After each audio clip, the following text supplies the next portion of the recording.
आगे प्रश्नावली 12.2 का प्रश्न नंबर 4।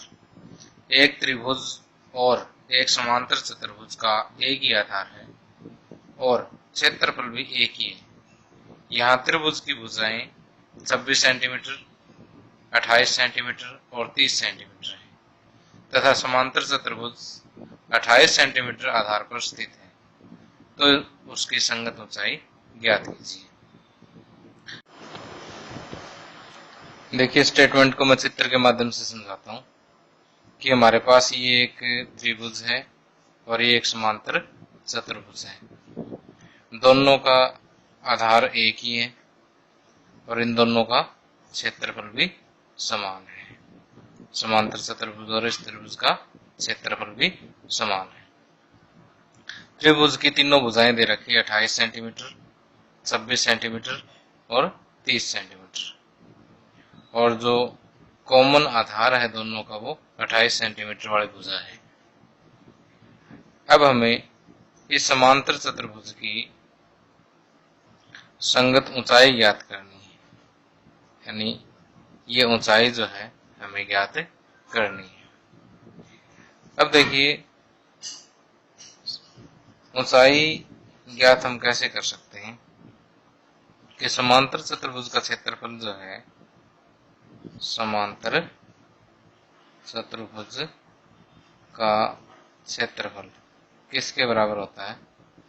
आधार गुणा ऊंचाई के बराबर। तो देखिए, यहां से अगर हमें ऊंचाई ज्ञात करनी हो, तो समांतर चतुर्भुज का क्षेत्रफल बटे आधार, ये फार्मूला यूज करके हम समांतर चतुर्भुज की ऊंचाई ज्ञात कर सकते हैं। तो इसके लिए हमें समांतर चतुर्भुज का क्षेत्रफल पता होना चाहिए। लेकिन यहाँ पर देखिए क्या दिया हुआ है कि त्रिभुज और समांतर चतुर्भुज का क्षेत्रफल एक ही है। तो कहने का अर्थ ये है कि अगर हम पहले इस त्रिभुज का क्षेत्रफल याद कर लें तो समांतर चतुर्भुज का अपने आप ही आ जाएगा, क्योंकि जो त्रिभुज का क्षेत्रफल है वही समांतर चतुर्भुज का क्षेत्रफल है। तो ये क्षेत्रफल आ जाएगा, आधार 28 है ही, तो यहाँ से हम इसकी ऊंचाई ज्ञात कर लेंगे। तो हेरोन का सूत्र प्रयोग करके पहले हम इस त्रिभुज का क्षेत्रफल ज्ञात करेंगे। तो यहाँ त्रिभुज के लिए देखिए, पहली भुजा ए जो है वो 26 सेंटीमीटर है, बी 28 सेंटीमीटर है और सी 30 सेंटीमीटर है। तो अर्ध परिमाप जो है, अर्ध परिमाप को हम एस से डिनोट करते हैं। एस क्या हो जाएगा? ए प्लस बी प्लस सी बटे 2, 26 प्लस 28 प्लस 30 बटे 2। तो ये हो जाएगा 84 बटे 2, यानी 42 सेंटीमीटर। 42 सेंटीमीटर अर्ध परिमाप आ गया। अब त्रिभुज के क्षेत्रफल का सूत्र क्या होता है? त्रिभुज का क्षेत्रफल S minus A, S minus B, S minus C और इसका वर्गमूल। ये एस छोटा लिखते हैं। एस कितना दिया हुआ है, कितना ज्ञात किया हमने? 42 माइनस ए पहली भुजा, 42 माइनस बी 28 और 42 माइनस सी यानी 42 माइनस 30। यहाँ से 42 और 42 में से 26 माइनस करेंगे 16, 42 में से 28 माइनस करेंगे तो 14 और 42 में से 30 माइनस करेंगे 12।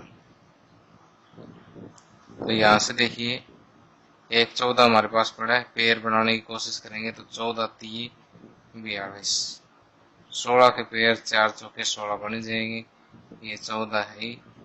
और यहाँ पर 12 के बनाएंगे हम 3 गुना 2 गुना 2, 3 दूनी 6 दूनी 12।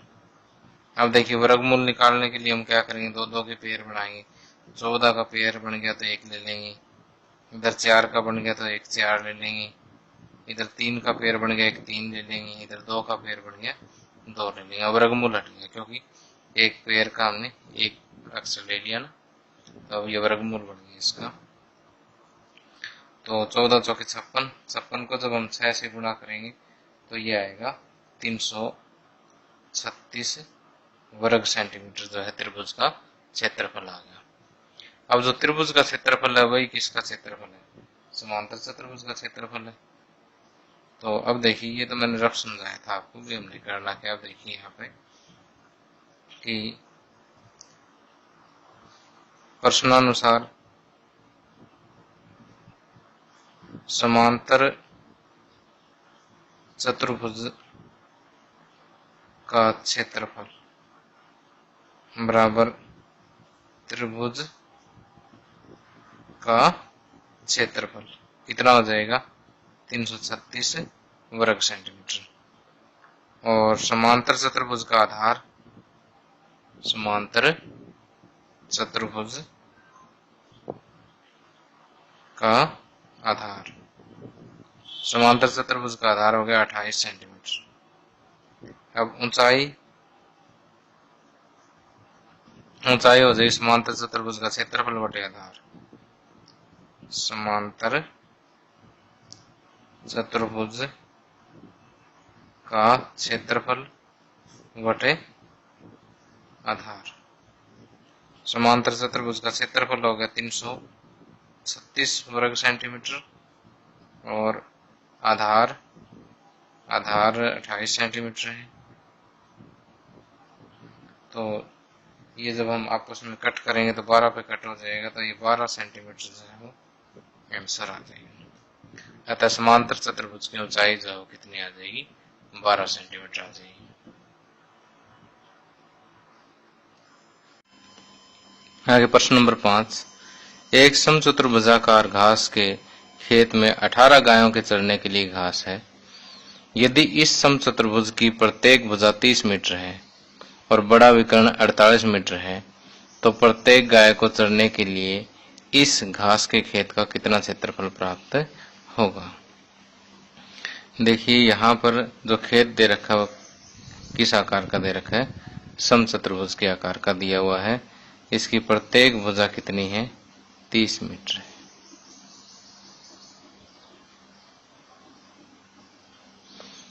अब इसका जो बड़ा विकर्ण है, देखिए विकर्ण इसके दो है, ये छोटा हो गया और ये बड़ा विकर्ण हो गया। तो ये जो बड़ा विकर्ण है ये आपको दिया हुआ कितना? 48 मीटर। अब कहता है कि 18 गाय इस खेत में चरती है, तो प्रत्येक गाय को घास के खेत का कितना क्षेत्रफल जो है प्राप्त होगा? तो हम इसका पूरे का क्षेत्रफल ज्ञात करके उसको 18 से भाग दे देंगे, एक गाय के हिस्से का क्षेत्रफल आ जाएगा। लेकिन अब समस्या ये है कि इसका क्षेत्रफल हम कैसे ज्ञात करें? देखिए बड़ा विकर्ण क्या करता है, ये जो बड़ा विकर्ण है ये क्या करेगा? इस पूरे खेत को एक जैसे दो हिस्सों में विभाजित कर देगा।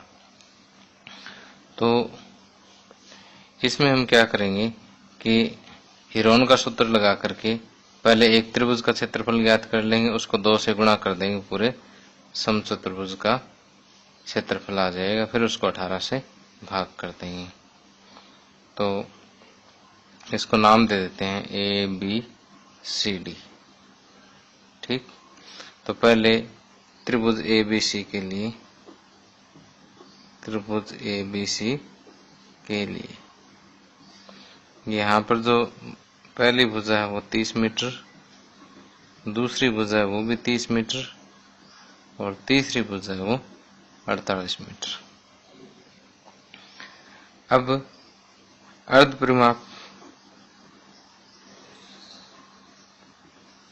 परिमाप यानी S जो है वो किसके बराबर होगा? A + B + C / 2, यानी 30 + 30 + 48 बटे 2, 30 30 60 + 40 100 108 बटे 2।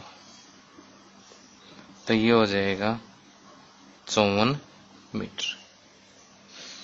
अब त्रिभुज ABC का क्षेत्रफल, त्रिभुज ABC का क्षेत्रफल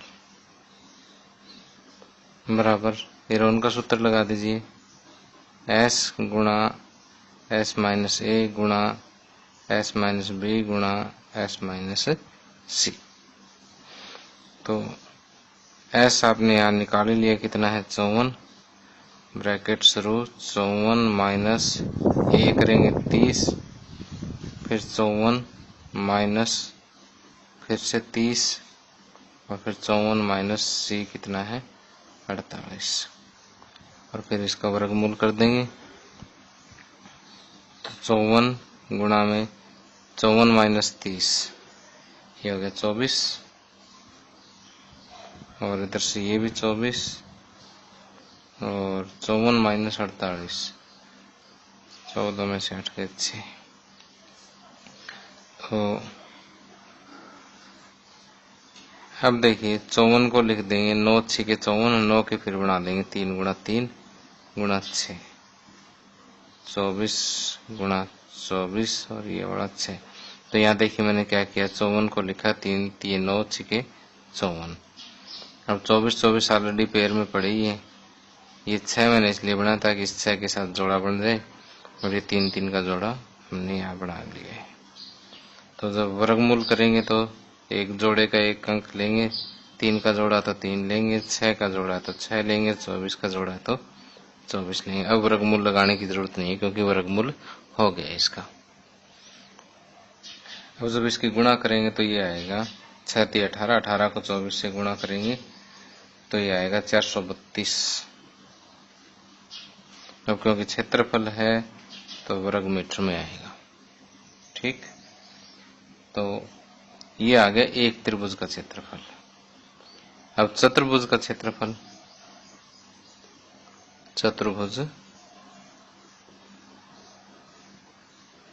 ABCD का क्षेत्रफल,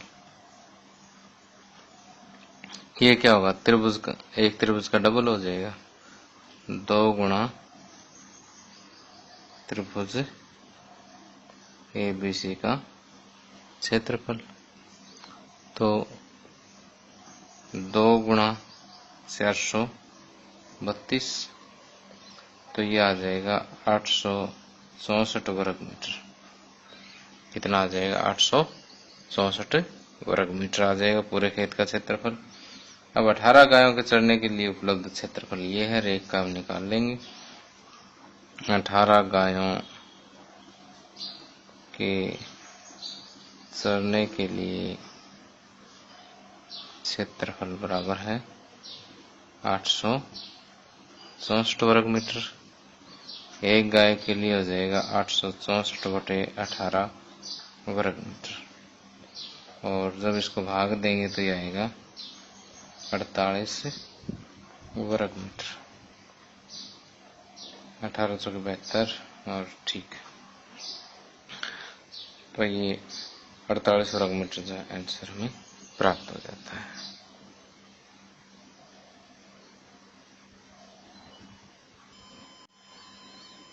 आगे प्रश्नावली 12.2 का प्रश्न नंबर 6। 2 विभिन्न रंगों के कपड़ों के 10 त्रिभुजाकार टुकड़ों को सीकर एक छाता बनाया गया है, जैसे इस आकृति में दिखाया गया है। प्रत्येक टुकड़े के माप 20 सेंटीमीटर, 50 सेंटीमीटर और 50 सेंटीमीटर है। छाते में प्रत्येक रंग का कितना कपड़ा लगा है। देखिए कि ये छाता आपको दिखाया गया है यहाँ पर, इसमें कहता है कि 10 त्रिभुजाकार टुकड़े लगे हुए हैं, 1 2 3 4 5, 5 सामने दिखाई दे रहे, 5 इसके पीछे हैं, तो 10 हो गए टोटल। तो इसमें एक छोड़ के एक अलग अलग कलर है, कि जैसे ये कलर 1 है तो ये कलर 2, फिर कलर 1 कलर 2, ऐसे। तो हर एक जो टुकड़ा लगा हुआ है प्रत्येक कलर का, उसका माप दिया हुआ है 50 सेंटीमीटर और 50 सेंटीमीटर और 20 सेंटीमीटर। तो छाते में प्रत्येक रंग का कितना कपड़ा लगा है। तो प्रत्येक रंग के 5 कपड़े लगे हुए हैं, तो हम क्या करेंगे कि एक कपड़े का क्षेत्रफल निकाल करके उसको 5 से गुणा कर देंगे। 5 कपड़ों का क्षेत्रफल, यानी प्रत्येक रंग का जो है वो कितना कपड़ा लगा उसका क्षेत्रफल हमें प्राप्त हो जाएगा। तो देखिए यहाँ पर प्रत्येक त्रिभुजाकार टुकड़े के लिए प्रत्येक त्रिभुजाकार टुकड़े के लिए ए कितना है 20 सेंटीमीटर, बी 50 सेंटीमीटर और सी भी 50 सेंटीमीटर। अब अर्ध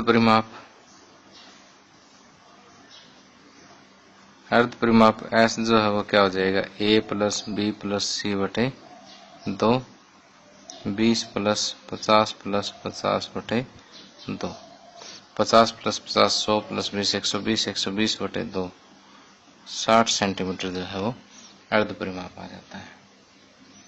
अब प्रत्येक त्रिभुजाकार टुकड़े का क्षेत्रफल, प्रत्येक त्रिभुजाकार टुकड़े का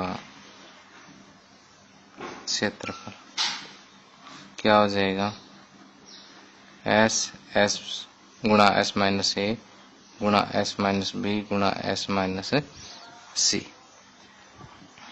तो एस है 60 माइनस 20, फिर एस 60, बी कितना है 50, तो 60 माइनस 50 गुणा 60 माइनस सी भी 50 है और फिर इसका वर्गमूल। तो 60 गुणा 20, 60 माइनस 20 40, 60 माइनस 50 10, फिर से 10। तो यहाँ तो 10 का पेड़ बन गया, इसको छेड़ने की जरूरत ही नहीं है। तो 60 को मैं लिख देता हूँ 6 गुणा 10, 40 को लिख देता हूँ 4 गुणा 10 यानी 2 गुणा 2 गुणा 10, और आगे 10 गुणा 10 पड़ा ही है। अब देखिए यहाँ 10 का पेड़ बन गया, ये भी 10 का पेड़ बन गया, ये 2 का पेड़, ये 6 अकेला रह गया। तो देखिए ये 10 का पेड़ है तो इसका मैं 10 ले लेता हूँ, इसका 2 का पेड़ है 2 ले लेता हूँ, ये 10 का पेड़ है इसका एक 10 ले लेता हूँ, ये 6 अकेला बच गया। तो देखिए इनके लिए तो रूट हट गया ये ऊपर से, लेकिन 6 अकेला रह गया, तो अकेला है तो इसका रूट लगा करके छोड़ दें। 6 अकेला है तो इसका रूट लगा करके छोड़ दें। तो ये हो जाएगा 10 दाई 100, 100 दूनी 200, रूट 6। इतना वर्ग मीटर जो है एक टुकड़े का क्षेत्रफल आ जाता है। लेकिन ऐसे टुकड़े कितने लगे हुए छाते में 5 लगे हुए, तो प्रत्येक रंग के कितने टुकड़े लगे हुए 5। वैसे टोटल तो 10 टुकड़े लगे हुए, लेकिन हर एक कलर के तो कितने हैं 5 ही है। तो छाते में प्रत्येक रंग के टुकड़े कितने हैं बराबर 5। तो इसलिए प्रत्येक रंग के कपड़े का क्षेत्रफल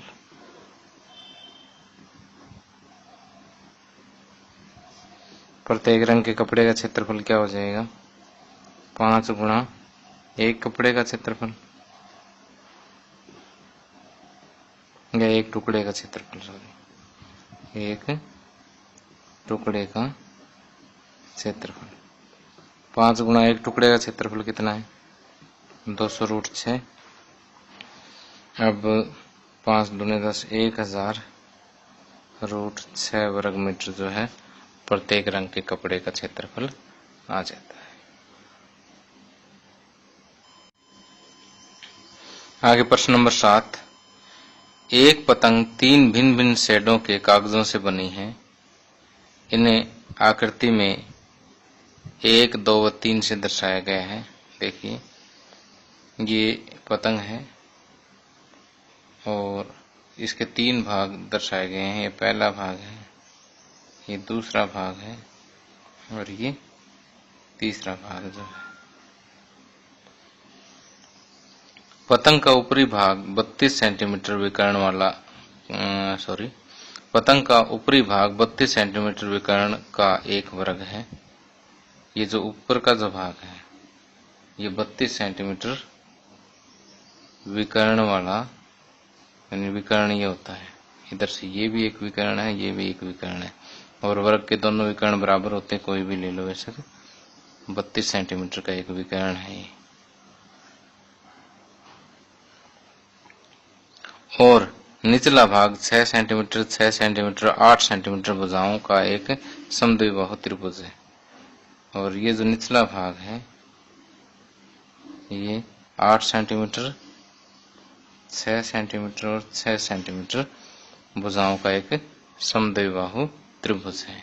ज्ञात कीजिए कि प्रत्येक शेड का कितना कागज प्रयुक्त किया गया है। तो इसमें देखिए 3 शेड लगे हैं, शेड 1, 2 और 3। तो तीसरा तो आसान है कि यहाँ पर हम हेरोन का सूत्र लगा करके और इस त्रिभुज का क्षेत्रफल ज्ञात कर देंगे। अब रही बात पहले और दूसरे की, तो मैं आपको विकर्ण से वर्ग का क्षेत्रफल निकालने का एक सूत्र बताऊंगा। उससे हम क्या करेंगे कि इस पूरे वर्ग का क्षेत्रफल ज्ञात कर लेंगे और फिर उसको 2 से भाग कर देंगे, फिर आधा आधा हो जाएगा कि जितना क्षेत्रफल भाग 1 का है उतना ही क्षेत्रफल भाग 2 का हो जाएगा। तो यहाँ देखिए कि पतंग के ऊपरी वर्गाकार भाग का विकर्ण, पतंग के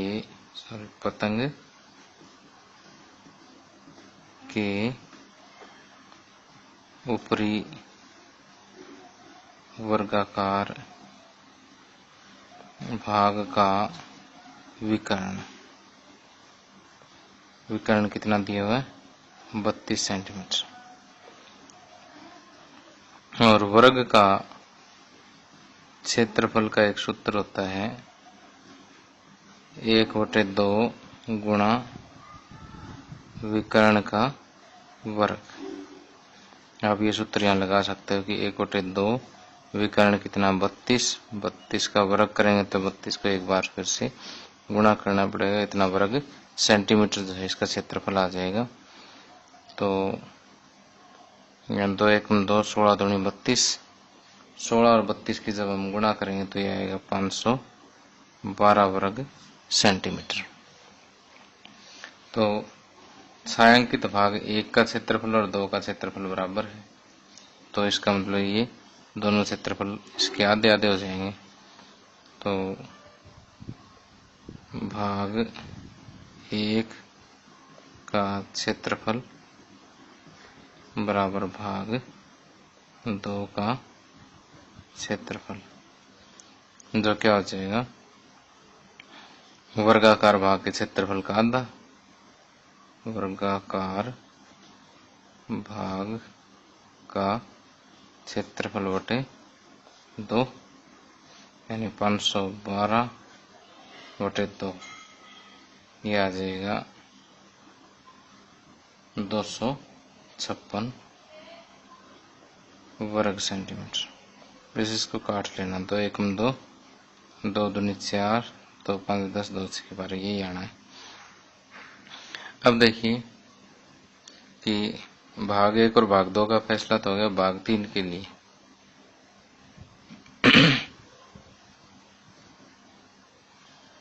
त्रिभुजाकार भाग 3 के लिए यहाँ ए बराबर कितना है 6 सेंटीमीटर, बी बराबर भी 6 सेंटीमीटर और सी बराबर 8 सेंटीमीटर। तो अर्ध परिमाप एस कितना हो जाएगा ए प्लस बी प्लस सी बटे 2।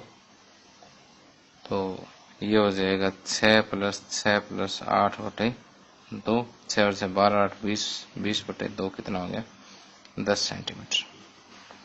अब भाग 3 का क्षेत्रफल, हेरोन का सूत्र लगाएंगे। क्या है हेरोन का सूत्र? S गुणा एस माइनस ए गुणा एस माइनस बी गुणा एस माइनस सी। एस आपने अभी भी निकाला, ये 10